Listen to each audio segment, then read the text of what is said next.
Hello everyone and welcome to the 53rd episode of Grave Matters. I am CreepyClownGirl. Alongside of me is the Sleeping Wendigo. Unfortunately, Filia Noctis could not be here tonight. Hello Wendigo. Hello Cece, how are you? I'm doing great. Why don't we see who's in the chat and then we'll introduce our guest. Alright, I see Cryptic Wanderer. Hello. Hi CW.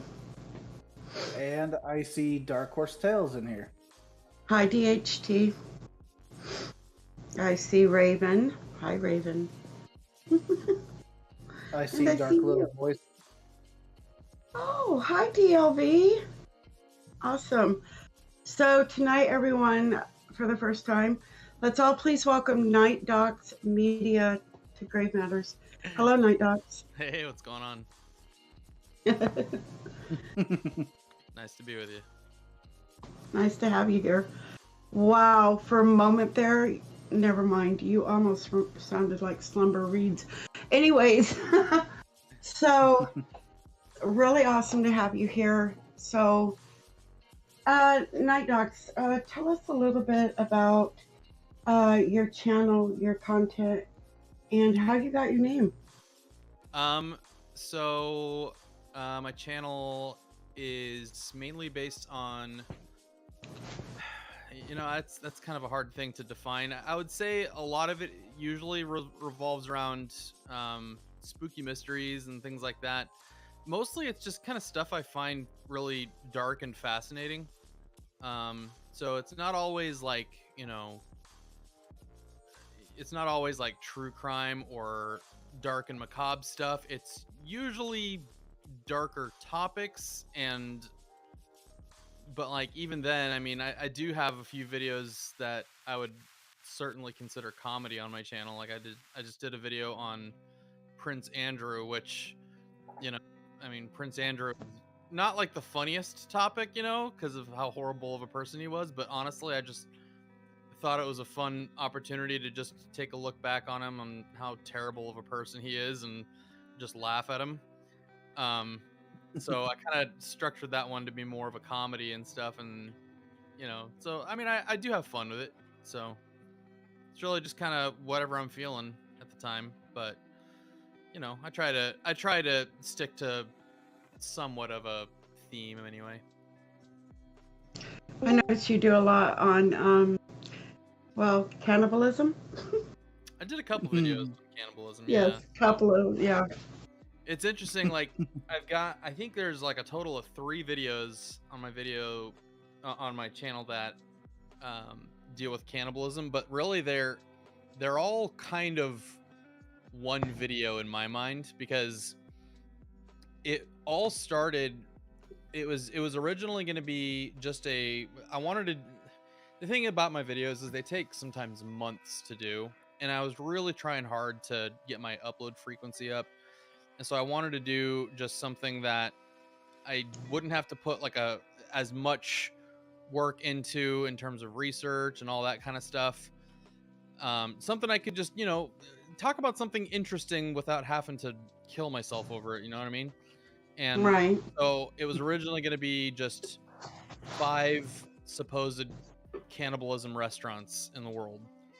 And I was going to talk about a whole bunch of different ones that were rumored to be serving human meat, and basically just do like a debunk video, like, of course that none of this is actually happening. There's no restaurant you can go to in the world where they're going to serve you human flesh, but what ended up happening was the very first topic, the very first restaurant I dug into was this one out of Nigeria, and it just became one of the craziest rabbit holes that if you watch the video, it's like 45 minutes long. By the time it's over, it's not about at all what you thought it was going to be about when you started the video. Like what started off as me looking into, is this restaurant serving people, it turned into, I just uncovered a giant corruption scandal that nobody's reported on involving the vice presidential candidate of 2019 of Nigeria, where he basically offed a business rival. Holy crap. What? Yeah. And so the other one that I did was the Brazilian cannibalism one, and that was just going to be part of the original video, when it was going to be just, hey, here's 5 crazy restaurants, blah blah blah. And I just kind of cut that out of the Nigeria video because it, that Nigeria one took a life of its own, and so I just kind of released the Brazilian one as kind of like almost like a B-sides of the Nigeria one.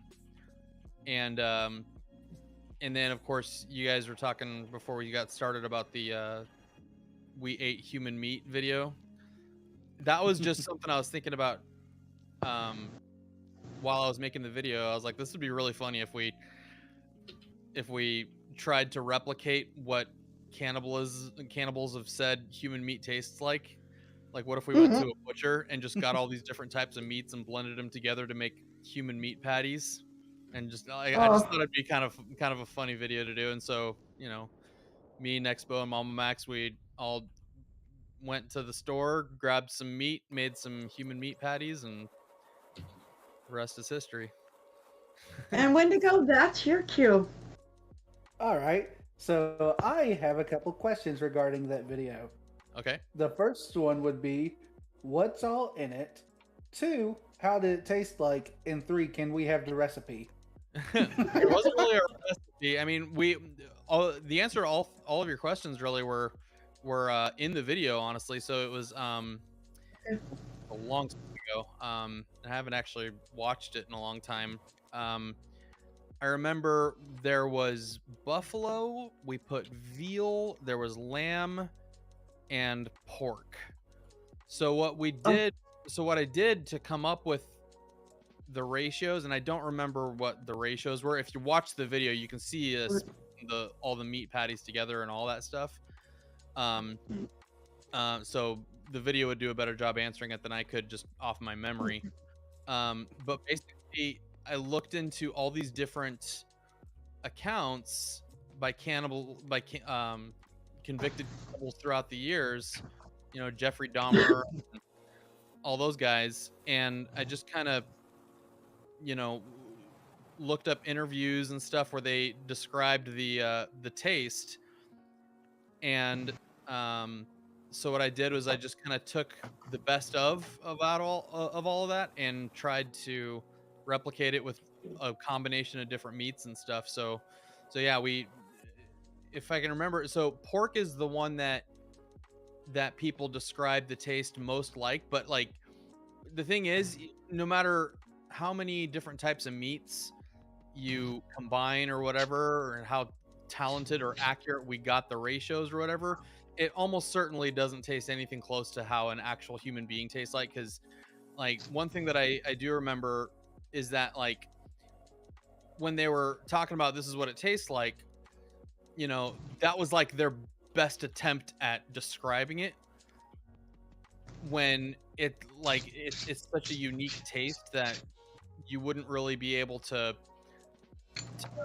accurately describe it. That's just the closest they could come to it. So we put in pork, put in some veal for a little more flavor. The buffalo was to kind of toughen it up a little bit, because evidently, depending on the cut of meat that you would get from a human being, that's how that was my best guess of how to get the consistency right. Now, one thing that's interesting, so a guy on Reddit, I did talk about this in the video a little bit. There was a guy on Reddit who had to have his foot amputated after a motorcycle crash, and he got the surgeons to let him keep his foot.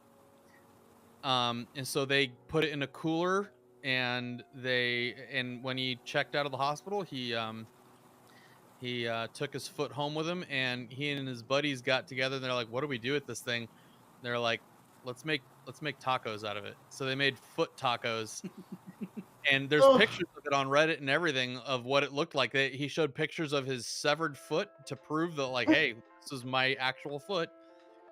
And they cooked up the foot meat, and evidently the foot meat tasted, it was really, really tough, like buffalo. And just like if you were to eat beef or something like that, depending on the cut, if you get a skirt steak, or if you get ribs, or if you get rump roast, or if you get a tomahawk steak, there's tons of different types of cuts that you can get, and they're all going to taste a little bit different. And that's what I gather is most likely with human beings too. So it depends on the cut that you get. Yeah, I remember seeing all of that with that one dude put on Reddit, and I'm like, okay, why? Still up there too, I think. If you just search on Google Reddit foot tacos, you'll probably find it. Well, I don't think Reddit would. As I turn green. Gotta live a little bit. Right. So on the subject of cannibalism, if you had to, NightDocs, do you think you could eat human meat? If it's ethically sourced, I might be brave enough to try it. I have to say, it's not something I'm super tempted to do, but you know what? Get me drunk enough, I'm probably willing to try it out. Like if the guy that had to have his foot amputated or something after he got in the motorcycle accident, if it was me, I think I'd be willing to try it. If it was somebody else, I don't know. Even if your life depended on it? Well, if my life depended on it, hell yeah, I'll do it. Yeah, me too. But you're like, I think your question was, would you try it? And I think I kind of interpreted it as, is this something you would like to do? And I think the answer to that is probably no. But I mean, if I could if it turns into a good story, I like telling stories. So if it turns into a good story, I might be willing to try it out. I'll try anything twice.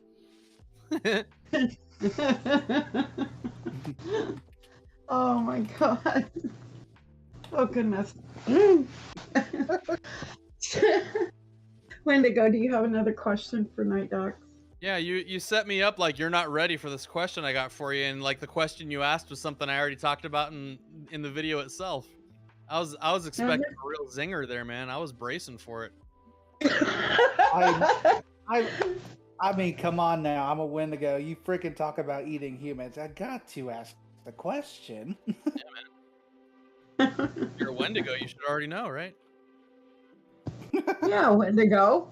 You should know what humans taste like. Man, you should be the authority on this, man. I'm just a YouTuber. Look, I can't help that I eat them all whole.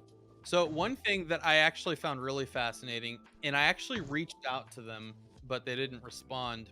So BBC, they did some kind of television program where they actually tried, like the host of it dove into this topic. And so he had his leg biopsied and brought to a lab. And this was really one of the more informative things for me on trying to figure out which meats to do. They biopsied his leg, and they had this machine that basically smelled this little tiny bit of leg meat that they put on this like sterile looking skillet. And it basically was able to smell the meat that was being cooked. And it was like maybe a gram of meat. It was like a tiny little biopsy. And it came out with some readings like this is what it's most similar to. And that's, you know, that's where I think I got a lot of the information too on, like, you know, buffalo and pork and venison. I didn't have any venison. I would have liked to try it with a little bit of venison mixed in. Huh. Learn something new every day.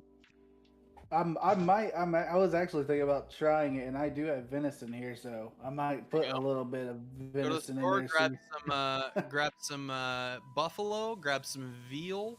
Oh, lamb. That's another one we put in there too. And we also put in bone marrow. Bone marrow. All right. I'm sure I can find all that. Yep. If you watch the video, if you just repeat what we did in the video, you'll at least be able to come up with what we did anyway.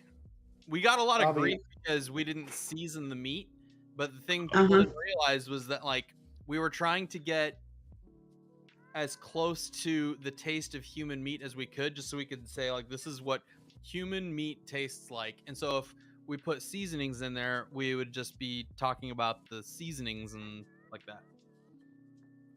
Wow. I'm gonna have to rewatch it again. Today we're having Mexican, but taco season. Who is that? Oh, what's up, CCG? Hey. I've just been lurking, listening to NightDocs here. Oh, Jensen. You taking notes? You gonna try some foot tacos? PC's the best race ever. It's better than console. Oh my gosh. I'm literally playing Diablo while I'm talking to you guys. Oh, that's pretty early. You're just playing Diablo. I'm playing Overwatch right now. Listening. Yeah, well, Diablo Immortal just came out. That the iPhone Diablo game that you guys remember the meme? The don't you guys have phones? You know? Oh yeah. Yeah. So that game finally came out in beta like yesterday. But what people didn't realize is they're also releasing it on PC, so you can pick it up on your phone and your PC, and it'll pick up all your progress and stuff. So I've been just playing around with it on PC and stuff. It's actually pretty good. Pulling a RuneScape mobile, actually. Yeah. Please continue.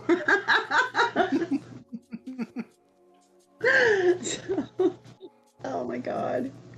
Actually, Diablo 3, man, I got way into Diablo 3. I think I got to Paragon level like 1400 or something.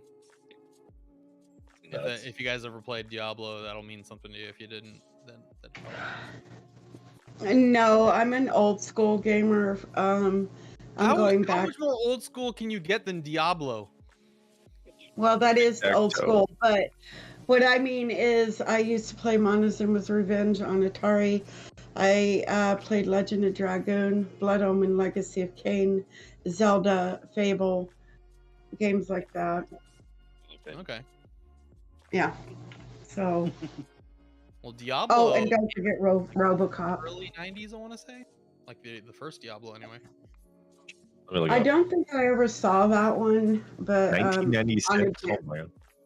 Right. I did play Haunted Mansion. Right. Haunted Mansion on PS2. Diablo came out 8 months after I was born. December of 96. Wow, feeling young there. 3, which I don't think that came out until like 2015, I want to say. Right.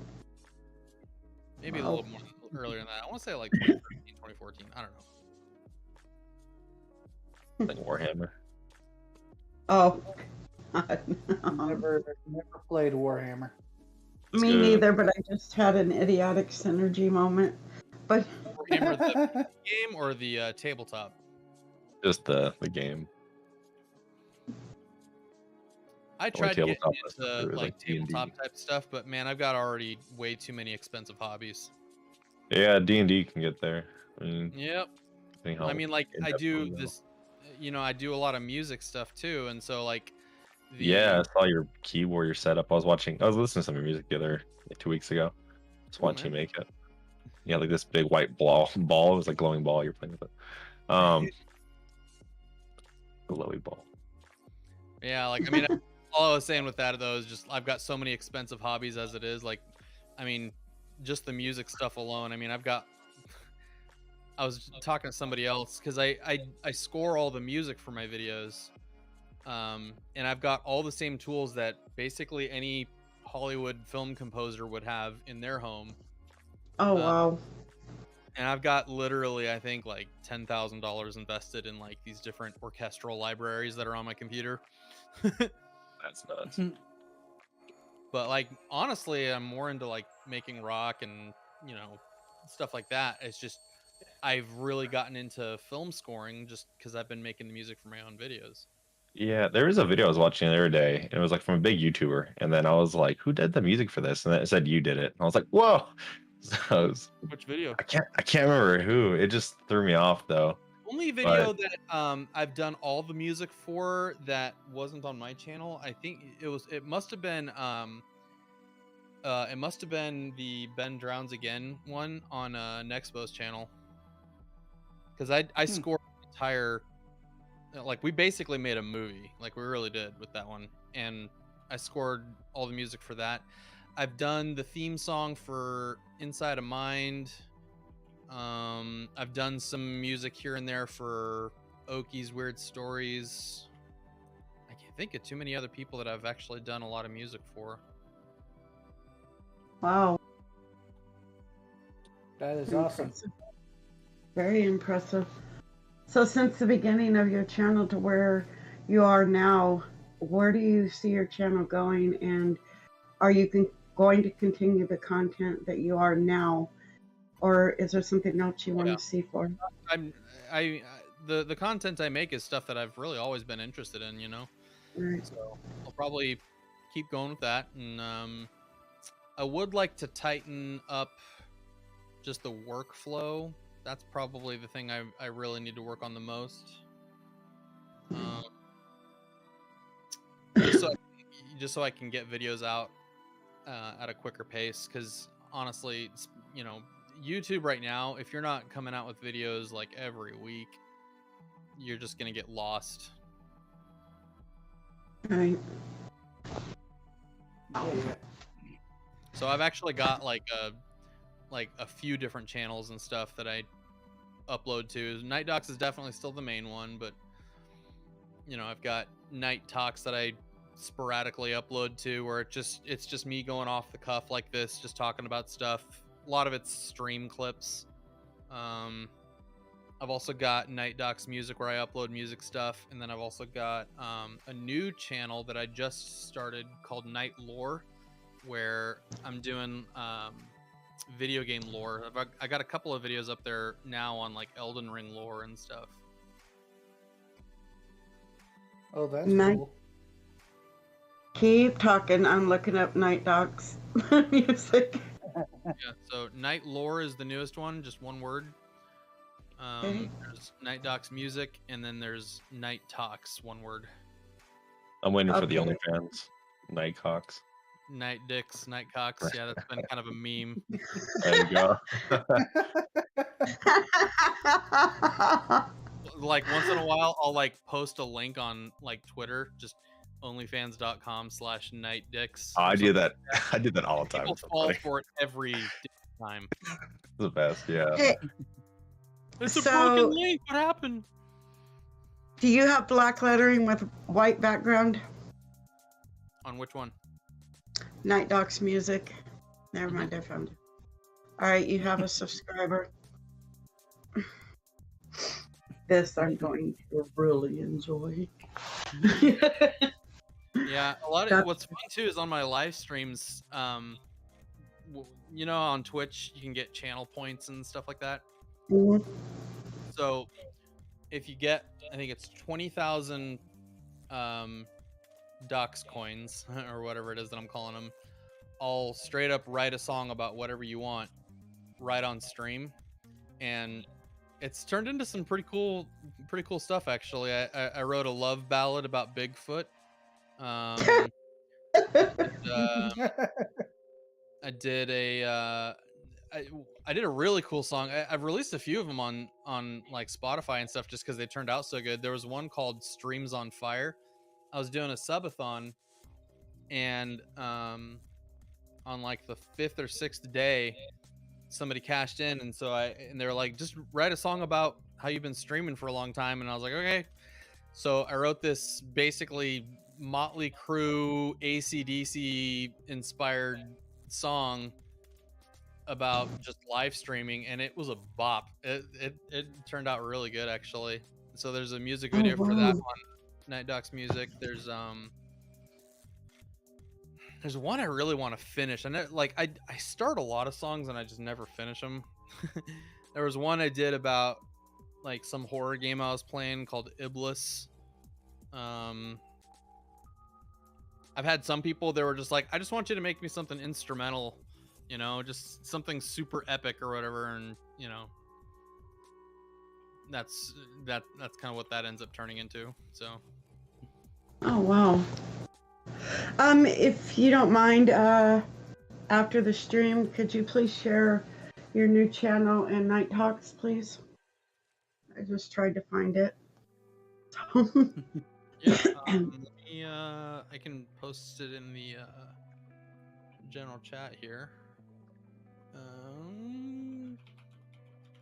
Thank you. I just let's see here. They don't all have like custom URLs and stuff, but if you go to, honestly, the easiest way, if you just go to the NightDocs and just go to other channels, they're all listed right there. That's probably the easiest way. Okay, got it. That works. Thank you. Well, there's Raven. There's the music. Right. there's Raven with the links. and there's Derringer. Spot on. Appreciate it. All right, NightDocs, I have a question for you. Shoot. What is your favorite conspiracy theory? This question comes from Raven. My favorite conspiracy theory. There's one that I came up with, actually, and I can't remember what it was. I'll try and remember it and everything. It was I actually ended up turning it into a video. I came up with my own conspiracy theory that the world really did end in 2012, and that we're all inside of a computer simulation now, you know, and like basically said, you know, nobody remembers going to sleep December 11th, 2012. You know, you remember what happened after that and all that kind of stuff. But I turned it into like a whole video on NightDocs called "The World Really Ended in 2012." But my favorite conspiracy theory, that something I didn't come up with, I don't know, like conspiracy theories I have a tough time with, because a lot of times I'm very pro facts and pro truth, and so if there's conspiracy theories and there's holes in it and stuff like that, I have a hard time taking them seriously. Now, I love a good mystery. Here's one that'll satisfy you, I think. Two of them, actually. So the newest video on my channel right now is probably one of my favorite conspiracies. It's called the Kim Il-sung Imposter Hypothesis, which is... Yes, go on. Yeah, well, basically, there's a long-standing historical rumor that is even in historical textbooks now. I mean, they usually say it's unconfirmed and nobody really knows or whatever, that Kim Il-sung, the founder of North Korea, is not the real Kim Il-sung. He was not the real Kim Il-sung. The conspiracy goes that when Stalin, the Soviet Union, installed the dictator of North Korea, they put a plant in place, somebody they could control, and the real Kim Il-sung, Kim Il-sung, by the way, is an assumed name.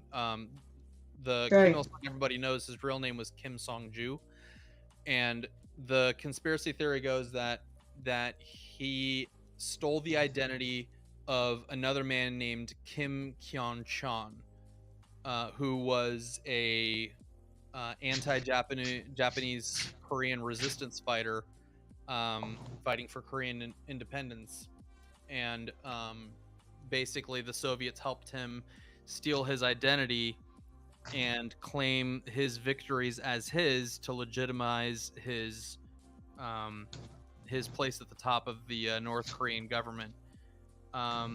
Another one that I really like that I'm actually digging into now, I'll probably end up doing a video on it after I finish the one I'm working on now, is the possibility that journalist Michael Hastings was murdered by either the FBI or the CIA.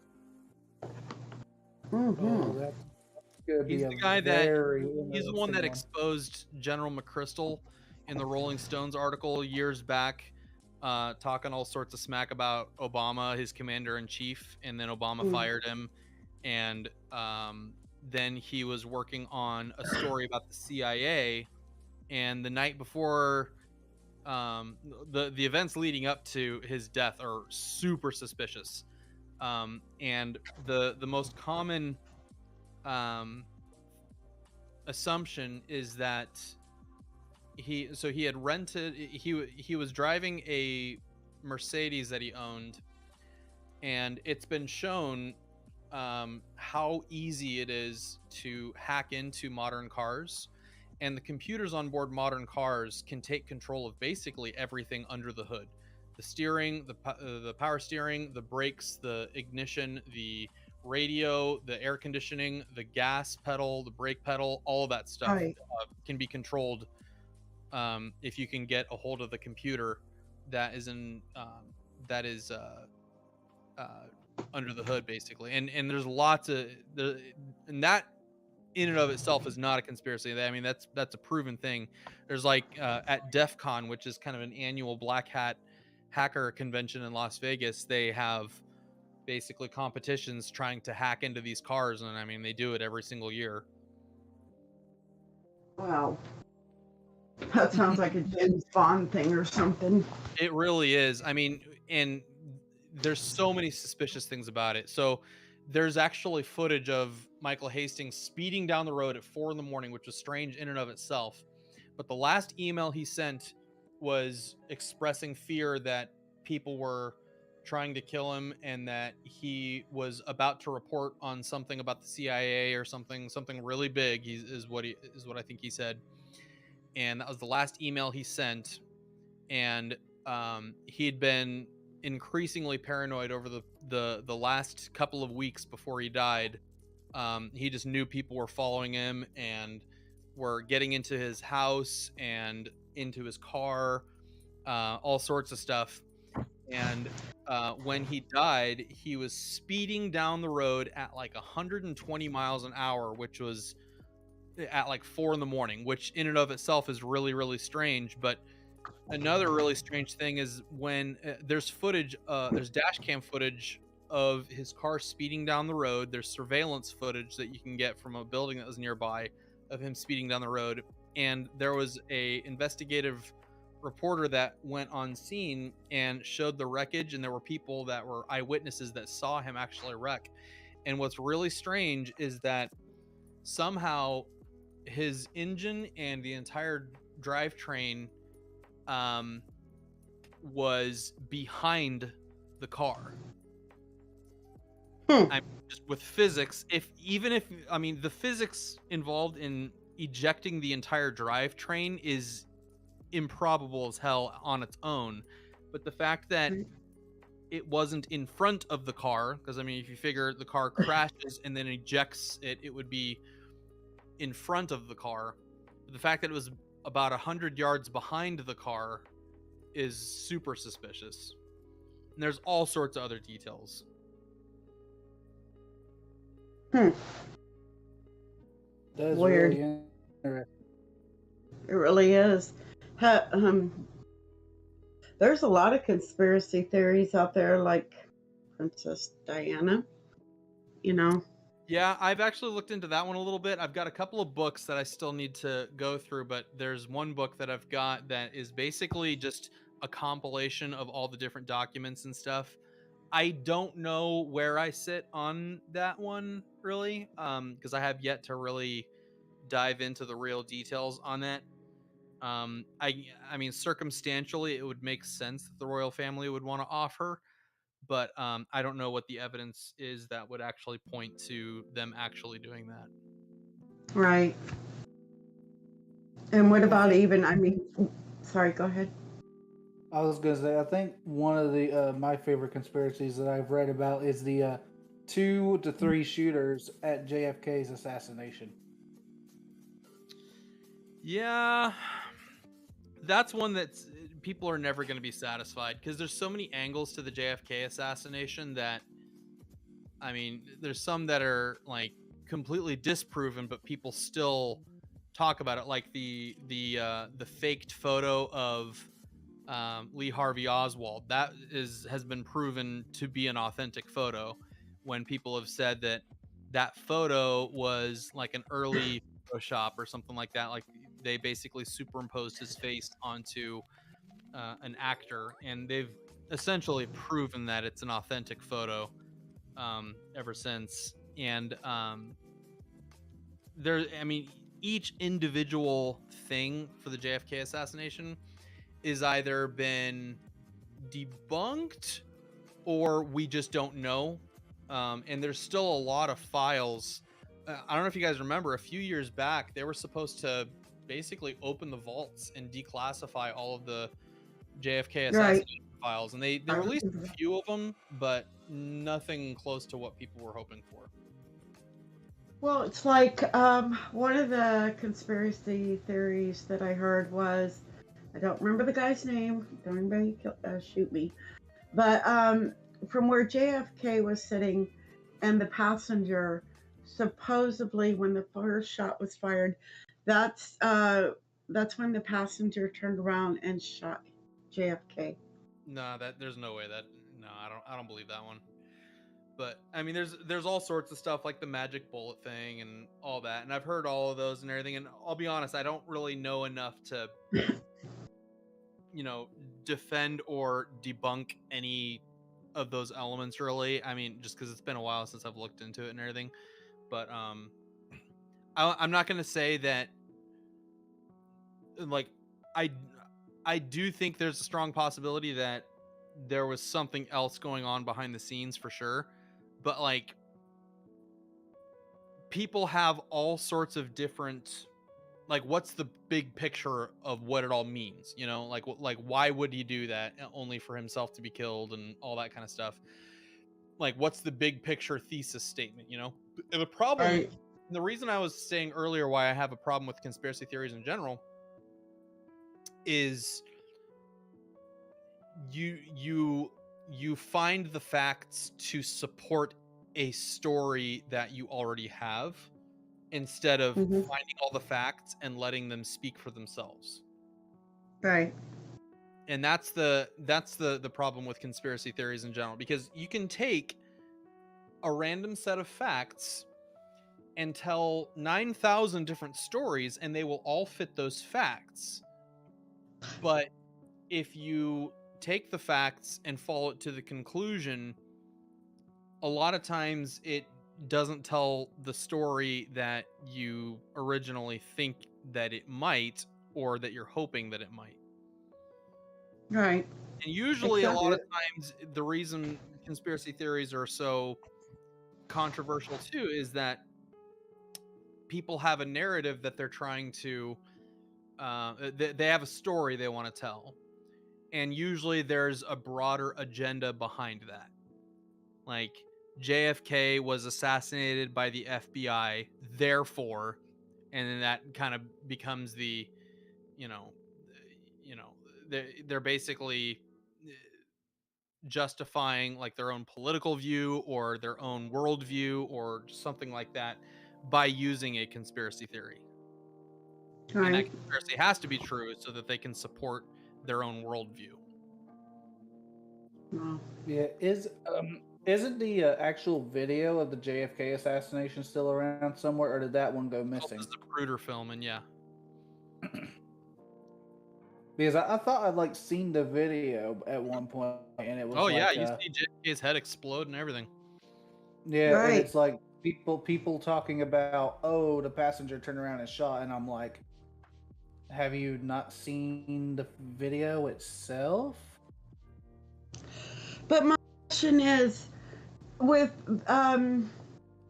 Jackie reaching back and grabbing the top of his head, from where Oswald was, could a bullet at that angle cause the head to explode like that, or would it have to be a bullet coming upward into the jaw and going out the top of the head? That's not what happened. No, I'm just saying, I know, but it's just the angle of where he was to where JFK's head was, wouldn't, I mean, well, yeah. I'm not really sure what you're asking, honestly. Okay, so JFK's sitting on the back of a car, and he's up in the tower. Well, I guess if the bullet traveling at a high rate of speed and hits the skull just right, I guess it could blow the top of it off.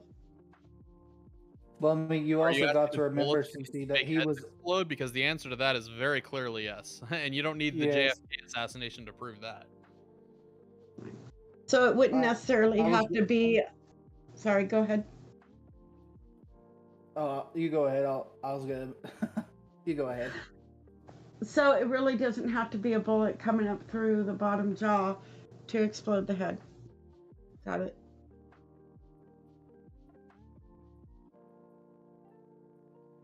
I'm still confusing everybody. Yeah, I honestly have no idea what you're actually trying to say. I'm sorry. Okay, picture the guy in the car. He turns around, hypothetically, shoots JFK, but he gets JFK up under the jaw. You But know, he didn't, 'cause- though. I know, but what I'm saying is, from the angle of the guy sitting in the seat to where the height of Well, he very JFK. clearly didn't, though, because when you watch the Zapruder film, he's very clearly shot from behind, and you see, like, I mean, just the way Okay. it explodes forward. There's no way to shoot somebody and it explodes backwards towards you, right? Okay. That's just not So- how physics work. Let's. Right. All right. Let's so move on. I Yeah. want to talk about exploding heads. I'm all right with that. Just not JFK. Yeah. Let's. We can okay. talk about all the exploding heads you want. So another person I wanted to ask you, what have you ever checked into Amelia Earhart? Not really. I know the broad strokes and stuff, but I mean, it's just been so long that, like, I don't know if anybody's ever gonna find anything. Right. Because I've heard Probably not. so many stories. I've heard so many I- stories. I honestly don't think they'll find anything at this point. And if they've managed to find the actual plane, that'll give some sort of hint. But I But the highly thing is, doubt it's it. been so long now. I mean, how would you identify it as the plane? Right, Yeah. exactly. That's also true, but you also never know. They have found planes that have went missing, certain in particular ones, but trying to find that one plane that Amelia piloted would be a needle in a haystack. That would be really hard to find. Right. Probably. Because I've heard so many. So we're getting close to time, so I've got to ask this question. NightDocs, you've been a bad boy. Mhm. You're now on death row. What crime did you commit to get there? What would your last meal be? And what would your method of execution be? So what? I mean, there's only like a few crimes that you can get the death penalty for, right? You There's can be serious or you can come up with something funny. Honestly, I can't What- think of anything that I would do that I would get the death penalty for. But let's say I just did something horrible. What would my last meal be? Yeah. I don't know. I'm a simple guy. Just give me some steak and I'd Aw, prefer a firing squad. really? Oh yeah, absolutely. 100%. Why? Because lethal injection is absolutely torture. Like most of it, if you really dive down the rabbit hole of what happens during lethal injections, I have. They botch those so often, and it ends up causing tremendous amounts of suffering in the person who is being put to death. Right? If you just line me up on a wall, shoot me in the head, that's fine. It's over. It's done with. There's not a whole lot of ways you can mess that up, you know? Right? Or hope they Well- hit you in your heart. Or the head. Or the head. If it's a Yes. firing squad and all of them miss, I mean, come on.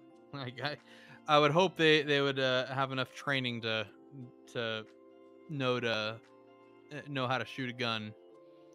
Usually only one of the shooters has an actual bullet when it comes to firing squad. The rest have blanks. I don't know And if no I one believe that. knows who has. That's just from what I've heard. That could be just for certain countries. But But what's the point? Torture. Then why won't you That- just I torture guess- them then? I don't People that are know. gonna torture are just gonna torture. I mean, America did it, and they get away with it and stuff. I mean, every country in the world can probably get away with that. yeah, actually, Raven says so. You don't know who actually killed the person is the point. Okay. Yeah. Wicked. Well, we're getting close to time. Do you have a question for NightDocs Wendigo?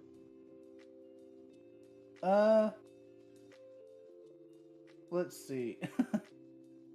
Who would you like to read your eulogy since you're already dead? Dead, I- live, it don't I matter. don't really care, honestly. Okay. Whoever's left, I guess, and wants to. I'm not gonna be alive to care about it. Right? Oh my god. I guess I'm not very sentimental about that kind of stuff. Like I don't really think very often about my funeral and stuff like that. So I just I don't know. There you Raven said dibs. go. Sounds good. So, what got you into becoming a content creator, a YouTuber? Who or Kind What? of a fluke, really. Oh, I was watching a Barely Sociable video on this little mystery called Room 322, which is this Reddit conspiracy theory about a spooky hotel room here in Houston at a hotel called Hotel Zaza, and there's all sorts of really weird conspiracy theories on what this hotel room is. And I was like, I live here, I'll just go book a night at the hotel and go check it out. And I ended up staying at the hotel. I investigated it. I did this Reddit post. I was like, whatever questions you've got, I'll inspect the whole room, I'll look under vents, I'll see if the mirror is a two-way mirror, all that stuff. And I went in and I did a full inspection, and after the Reddit post I was like, hey, I could make a YouTube video on this, kind of like Nexpo and Barely Sociable and all that. So I just made a video, and the video did really well, and I was like, maybe I'm onto something. And I was like, maybe I should start making some more. And so I just came up with the name NightDocs and rebranded my personal Gmail account YouTube channel, transferred it to a brand account, and just went from there. That's actually another reason why, like, if you look on the about page for my channel, it says I started my channel in like 2006, which is just not true. That's just when I opened my YouTube account, my original YouTube account. right. But NightDocs didn't start until like very end of 2019. I was just fixing to say that because I remember you back then. Yep. You're But yeah, 3 years it's old. Not a super crazy story on that, and there's really not a. I know you're asking, like, how did I come up with the name NightDocs? And honestly, I just thought of a few different names, and I liked that. I thought it was descriptive of what I wanted to do. I wanted something that was punchy and memorable, and something that like I really enjoy the process of doing branding. So I came up with you know, the kind of the atmosphere, came up with the logos, all the, you know, different catchphrases and stuff, really, and just kind of just tried to home the branding part of it. But it's really awesome. That really And is. look where you're. I mean, going back to 2019 and seeing where your channel is now. You know, it's like it's amazing to watch each individual person grow. Like I met Nefarious TV, Night Terror, and just within a matter of time, it's like, huh? You know, because it's like you guys were you just started, and look, you know where they got, and I've been around for a while now. I mean, yeah, 2 years old in YouTube time is like an eternity at this point. it is 3 years old.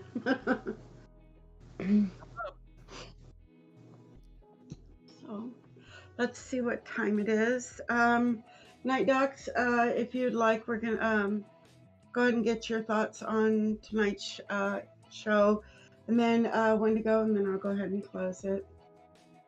Any final words, NightDocs? Can't think of anything. Okay. Wendigo? All right. I'd like to thank everyone in the chat for coming by. It was very fun. NightDocs, it was really fun to have you on the show. Thank you for coming. I would like to thank CC for help letting me be a host for the show, and I'd like to thank Raven for all of this for being possible.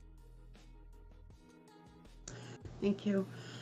Thank you to everyone in the chat who joined us tonight. Once again, thank you to the man behind the yellow line, Raven. Without you, Grave Matters wouldn't exist. Much love to you, man. Wendigo, thank you for joining me again this week. NightDocs, really a pleasure to have you here. Awesome interview. Really enjoyed it. Everyone, join us June 16th when we'll be back. And until then, stay frightened. And if you listen, the graves always whisper. And once you join the collective, you can leave. Nevermore. Good night, everyone, and thank you again.